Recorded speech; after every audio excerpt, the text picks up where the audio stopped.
Hello and welcome back to another weekly market update. Today is Tuesday, July 26, 2022. And before we jump into inventory numbers, if these videos are informational, if you like them, go ahead and hit that like button and subscribe.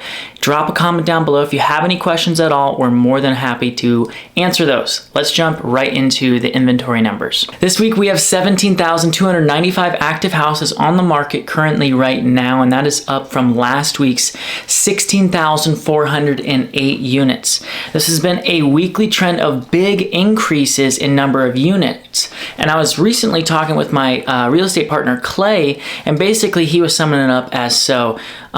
We're transitioning into a buyer's market, but buyers are not having the capability to buy because interest rates are rising so quickly and by so much. Meaning we could really, as you know, if inventory continues to go up the way it is, we could really see a cool down and a larger cool down than what we're seeing right now in the market.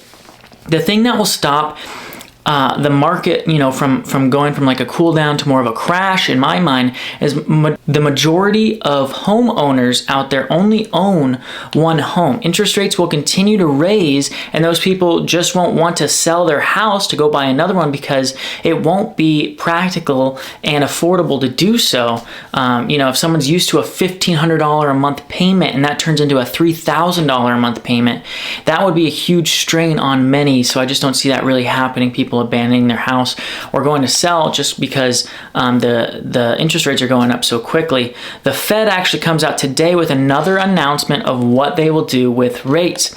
It is believed that they will go to another 75 basis point to possibly even 100 basis point hike, and that could send mortgage interest rates into the high sixes and even into the 7 territory. Those rates are historically low when you look at a graph kind of where interest rates have been, you know, historically. But because we're at an all-time high with housing prices, it just makes it unaffordable to a lot of people to raise interest rates, doubling where they were at the beginning of this year. One thing I do want to jump into is the iBuyer programs that have the largest market shares in our area are OpenDoor and OfferPad. OpenDoor more than OfferPad. Both of these companies are really starting to struggle to sell their houses that they own, just like a lot of just agents out there that are selling houses, right? When you don't have a really great strategy to bring a house to market, and you just kind of do what you have been doing because it's been working over the past year, because we were in such an incredible seller's market, you could really just put a house up there, take a few photos with your iPhone, and you get multiple offers. Right now, the market's shifting. We're starting to see these large iBuyer programs and companies really start to struggle. OpenDoor has been doing quite well in capturing market share, as they own 9.6% of the available houses on the market currently. So to have 10% of a market share is huge, and you know, they are a huge multi-billion-dollar company, but they only account for 1.7% of houses under contract right now. So you can really see within those graphs. Look at this graph. They're really starting to separate between, you know, how many houses they have in their inventory versus how many houses are under contract. Just in my city alone, they are selling 61% of their listings. I calculated by hand. I saw all the OpenDoor listings, and I went through each and every one of them in my city, and they're selling 61% of those listings for under what they bought it for, meaning they're going to take a loss on it for sure on at least 61% of their listings, and that's just not very sustainable. These iBuyer programs could be in deep trouble with the inventory that they have and continue to collect with a changing real estate market. The reason why is because they not only have to worry about pricing them well, but also the holding costs on thousands of units that they own, and that is just in Arizona. They could very well be operating the same in other cities. Also, when they became popular, we were in a huge bull market in real estate. Everything was going up no matter what, right? You could buy a house and it would be worth quite a bit more the next month. You would see even like a 5% increase month over month. And so they were buying these houses and everything was going up. And right now, as the market kind of shifts, that's not the case. So we'll see what happens with their existing inventory and how much more strict their buying is going to get. Meaning they're not going to pay what people have been seeing them pay. They're going to be a lot more picky with what they buy, meaning their market share could drastically get smaller and smaller.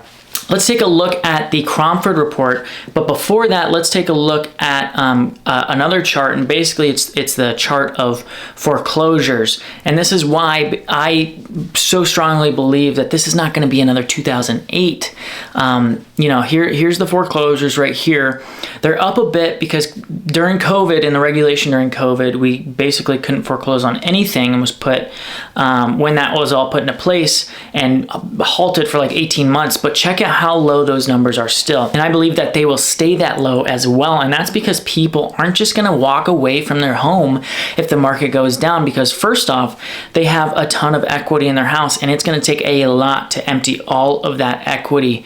And second off, they have a fixed payment every single year.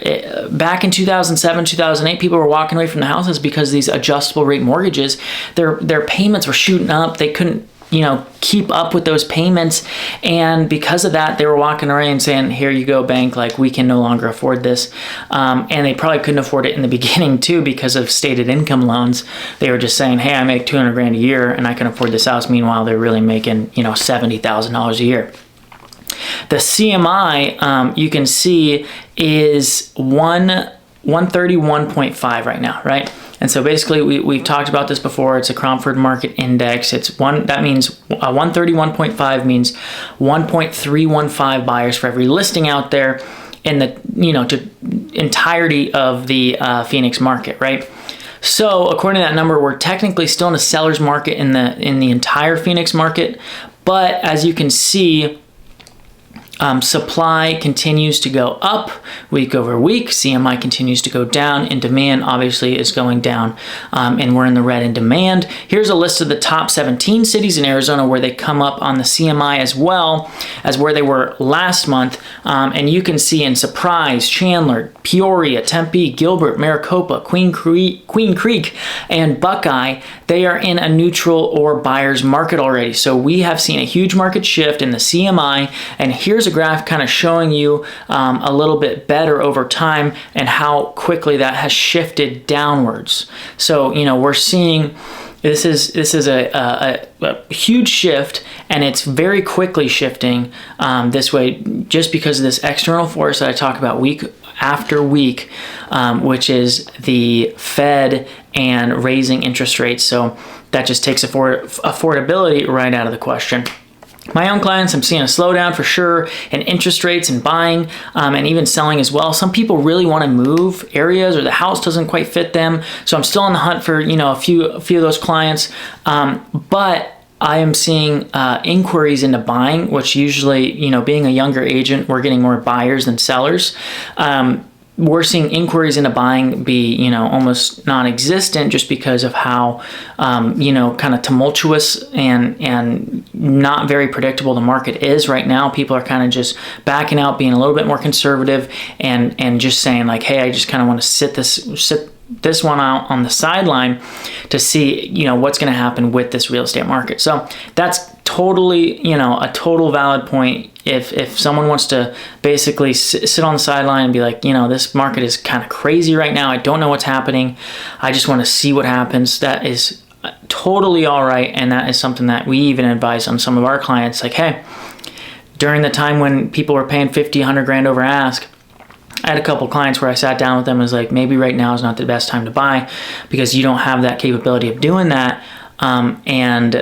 It's just to not get an inspection, to not pay a appraised price, it's just not a super smart buy. So those viewpoints are totally valid, and really, it's our job to just make sure that we walk our clients through so that they're going to be happy at the end of the decision that they make. And so as long as they are happy, we are happy. So that's all I have for this week's market update. As always, if you find these videos informational or interesting, go ahead and hit that like button. Go ahead and subscribe if you are not already. If you have any questions, drop those questions down in the comment section down below. My name is Rhodes with Team CR Realty, where Arizona real estate is seen.